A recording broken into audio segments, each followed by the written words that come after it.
നല്ല മനുഷ്യനായിരുന്നടാ, എന്തൊരു സുമുഖനായിരുന്നു. ഇന്ന് രാവിലെയാണ് കേട്ടത് അയാൾ മരിച്ചു എന്ന്.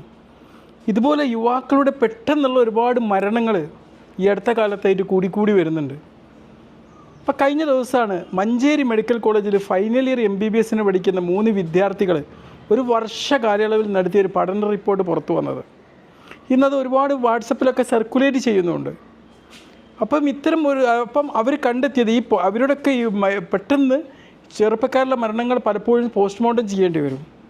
ഈ പോസ്റ്റ്മോർട്ടം ചെയ്ത് കഴിഞ്ഞാൽ നമുക്കറിയാൻ പറ്റും അവരുടെ മരണ കാരണം എന്താണ് എന്നുള്ളത്. ഈ മരണകാരണം മനസ്സിലാക്കി കഴിഞ്ഞാൽ പിന്നീട് ഇവരുടെ ജീവിതശൈലി എന്താണ് എന്നുള്ളതിനെക്കുറിച്ച് ഒരു റിവേഴ്സ് സ്റ്റഡി നടത്തി കഴിഞ്ഞാൽ എന്താക്കാൻ പറ്റും, ഇതിൻ്റെ കാരണങ്ങൾ ഏതാണ്ടൊക്കെ മനസ്സിലാവും.